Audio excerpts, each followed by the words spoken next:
wabarakatuh. Perkenalkan, saya Muhammad Al-Farizi dengan NIM 1010324000119 dari kelas TK 4805. Pada kesempatan kali ini saya akan menjelaskan tentang bagaimana pengertian dari router sendiri dan menjelaskan juga bagaimana jenis-jenis dari router. Pada bagian ini saya mengambil referensi dari dua tempat, yakni yang pertama dari LMS sendiri dan yang kedua dari website IT Telkom University. Nah, langsung saja untuk mempersingkat waktu. Untuk penjelasan dari router sendiri, ini yang pertama kami mengambil dari website dari IT Telkom University. Apa itu router? Jadi router ini adalah sebuah perangkat jaringan yang digunakan untuk menghubungkan dua atau lebih jaringan yang berbeda. Misalnya LAN, Local Area Network, dengan WAN atau Wide Area Network. Nah, router ini bekerja pada lapisan ketiga, yakni network layer dalam model OSI, yaitu lapisan yang mengatur alamat IP dan proses routing atau pengiriman data. Nah, singkatnya, router ini adalah jembatan komunikasi antar jaringan sekaligus otak pengatur aliran data agar komunikasi ini bisa berjalan dengan efisien, aman, dan tidak salah arah. Nah, itu untuk pengertian dari router sendiri. Nah, di sini ada gambar, bisa kita lihat di sini. Gambar sebelah kiri ada gambar router. Gambar yang tengah ada paket data dan yang terakhir ada internet. Nah, router bagian kiri itu adalah perangkat yang menghubungkan kita ke jaringan. Nah, bagian yang tengah itu adalah data yang dikirim dalam bentuk paket-paket kecil gitu. Kemudian terakhir bagian sebelah kanan paling kanan between internet. Jadi tujuan akhir dari si router si paket-paket kecil itu sendiri yang dikirimkan oleh router, yaitu jaringan global tempat kita mengakses informasi tersebut. Jadi alurnya itu dari router dulu, terus mengirimkan paket data dan kemudian sampai ke internet. Selanjutnya saya akan mencoba menjelaskan apa saja jenis-jenis router. Nah, router yang pertama itu ada pertama router aplikasi, bisa kita lihat di LMS sendiri. Ini router aplikasi atau software router. Itu penjelasan singkatnya adalah aplikasi atau software yang dipasang pada komputer.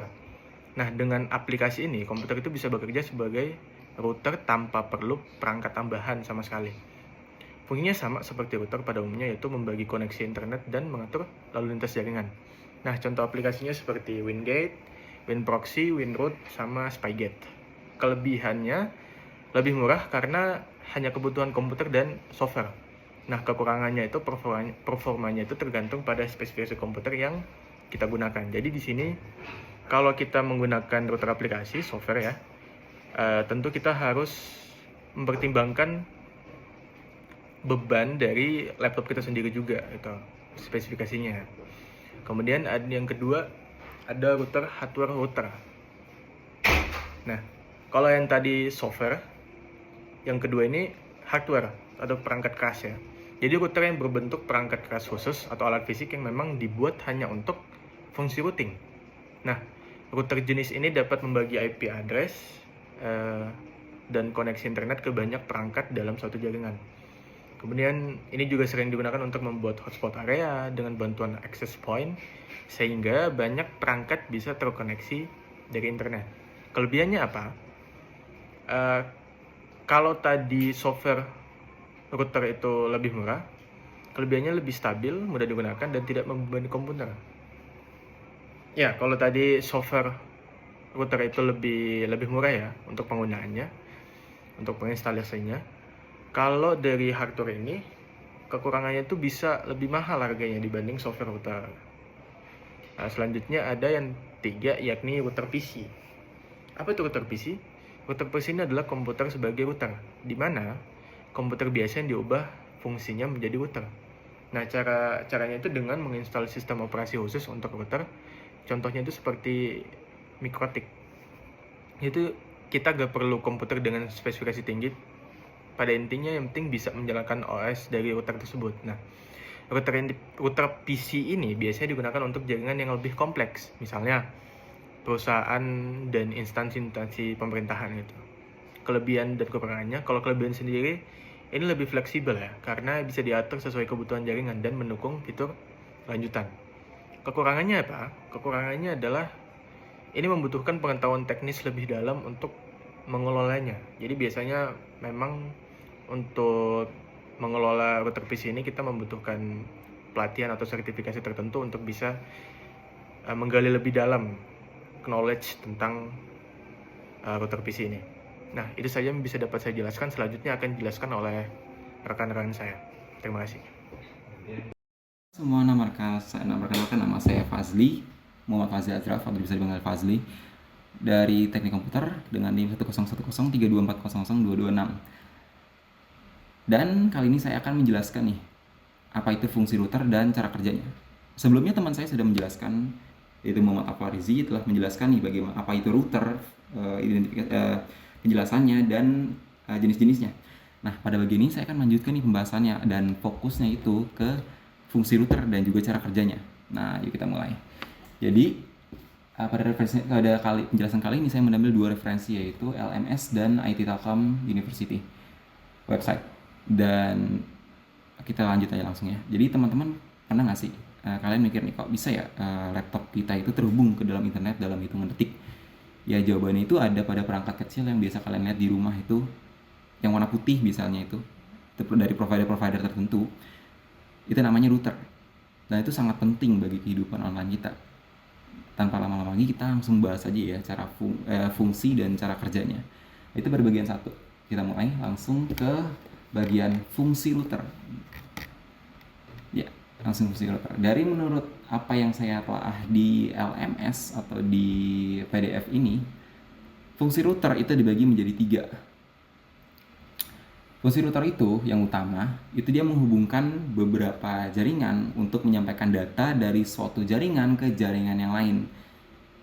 Serta router itu digunakan untuk menghubungkan antara satu LAN dengan LAN yang lainnya. Gitu. Contohnya tuh gini, misalkan kalian itu router kalian di rumah itu jadi jembatan antara internet dengan internet dari provider gitu. Jadi antara LAN ke LAN yang lain gitu. Misalkan nih kalian connect ke IndiHome atau connect ke Biznet. Nah, seperti itu contoh nomor 1. Dan yang kedua, itu ada mentransmisikan informasi dari satu jaringan ke jaringan yang lain. Sistem kerja itu seperti bridge gitu, kayak hubungan atau jembatan. Tapi lebih pintar. Misalnya nih, saya kasih contoh, ada dua kampus, misalkan saya seperti Telkom. Itu kampusnya ada di Bandung dan kampus di misalkan Jakarta. Nah, kampus di Bandung sama di Jakarta ini ingin berhubung atau bertukar data nih melalui satu server. Nah, itu bisa dipakai untuk bisa menjadi contoh yang kedua ini, fungsi kedua ini. Seperti itu. Dan ketiga itu ada menghubungkan jaringan lokal ke DSL. Kalau misalkan kalian pernah lihat nih modem-modem router di rumah itu contoh nyatanya tuh. Nah, router ini tuh nggak hanya bagi internet, tapi dia juga punya firewall yang bisa memblokir data yang mencurigakan gitu. Jadi dia nggak diteruskan. Seperti itu. Itu fungsi router yang ketiga. Dan kali ini saya akan langsung melanjut ke cara kerjanya. Kalau misalkan kalian mau tahu nih cara kerja router itu gimana, saya akan menjelaskan. Dan saya mengambil referensi dari IT Telkom University. Nah, gimana sih router ini bekerja gitu loh. Nah, menurut Telkom University, IT Telkom University ini, prosesnya itu ada beberapa tahap. Yang pertama itu ada penerimaan paket. Ketika router menerima paket dari jaringan, itu akan memeriksa alamat tujuan IP address dari paket tersebut untuk menentukan nih apakah paket tersebut itu ditujukan ke jaringan lokal atau diteruskan ke jaringan yang lainnya.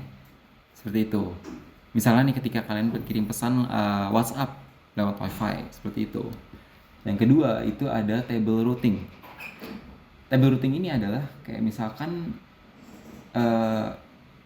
di router ini dia itu menggunakan table routing yang telah dikonfigurasi sebelumnya untuk menentukan jalur mana nih yang terbaik nih untuk diambil oleh paket ini. Jadi nggak crash, nggak nabrak, nggak error gitu-gitu. Nah, table routing ini tuh dia berisi informasi tentang jaringan yang terhubung langsung ke router dan jalur-jalur yang diketahui ke jaringan lain. Nah, yang ketiga itu ada penentuan jalur atau pemilihan jalur yang terbaik. Nah, router ini akan menentukan nih jalur mana nih yang akan diambil untuk paket ini yang terbaik, itu dipilih semua di antara mereka.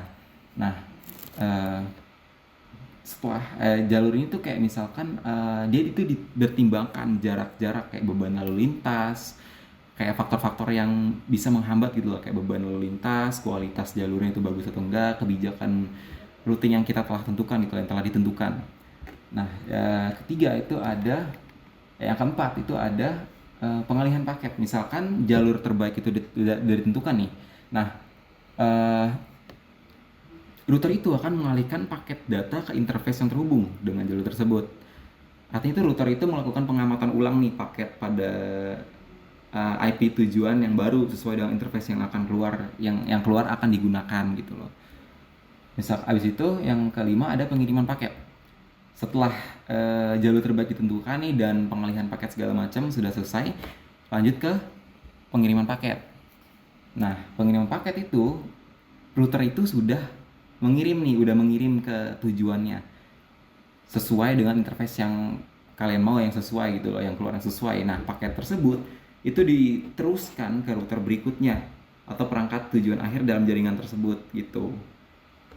Nah, habis itu ada step terakhir, cara kerja terakhir itu ada proses untuk mengulang terus, yaitu diulang-ulang aja terus gitu. Jadi paket itu diulang-ulang gitu loh, prosesnya dalam hitungan milidetik gitu. Dia berbarui secara dinamis gitulah.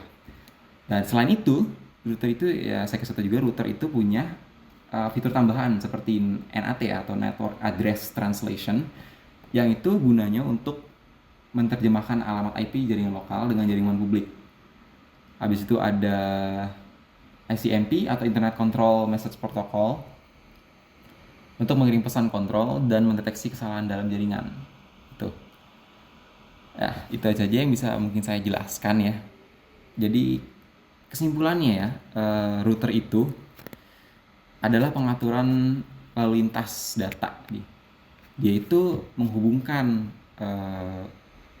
mengerahkan dan melindungi itu perjalanan data kalian yang kalian kirim dari antar jaringan ini. Nah, seperti itu. Jadi itu saja yang bisa saya jelaskan dari fungsi dan cara kerja router. Selanjutnya akan dijelaskan oleh teman saya. Terima kasih. Assalamualaikum warahmatullahi wabarakatuh. Nama saya Muhammad Sofwan Nitya dengan NIM 101032400005. Saya akan melanjutkan penjelasan dari teman saya sebelumnya. Nah, saya akan menjelaskan bagian utama komponen-komponen pada router dengan fungsinya juga. Nah, jadi RAM itu terdiri dari 8 komponen. Yang pertama adalah RAM, NVRAM, Central Processing Unit atau CPU, Flash Memory, Bus, ROM, Interface, Power Supply. Nah, yang kita menuju ke pertama dulu, yang itu ada RAM. Nah, jadi menurut penjelasannya itu, RAM itu dipakai untuk fast switching, cache, packet queue, running configuration, dan juga memberi informasi terkait routing table. Nah, di mana routing table itu berfungsi sebagai menunjukkan jalur mana yang harus dilalui pada saat mengalirkan data dalam jaringan. Nah, jadi RAM itu bersifat, jadi ketika kita menonaktifkan atau mematikan routernya, nah jadi data yang tersimpan di RAM itu akan hilang. Itu sifat dari RAM. Lalu kedua ada RAM, sama fungsinya mirip dengan RAM. Jadi komponen itu digunakan untuk menyimpan startup configuration. Jadi bedanya dengan RAM, jadi kan NVRAM itu menyimpan data di dalam NVRAM. Lalu pada saat kita menonaktifkan atau mematikan routernya, kalau di RAM itu data akan hilang ketika di router dimatikan. Tetapi jika kita menggunakan NVRAM, datanya tidak akan hilang meskipun kita mematikan routernya. Lalu ada CPU atau Central Processing Unit. Jadi CPU itu berfungsi sebagai otak lah dari router. Dia tuh menjalankan instruksi sistem operasi, mengambil interface, mengontrol interface, menginisiasi sistem, dan juga memproses routing.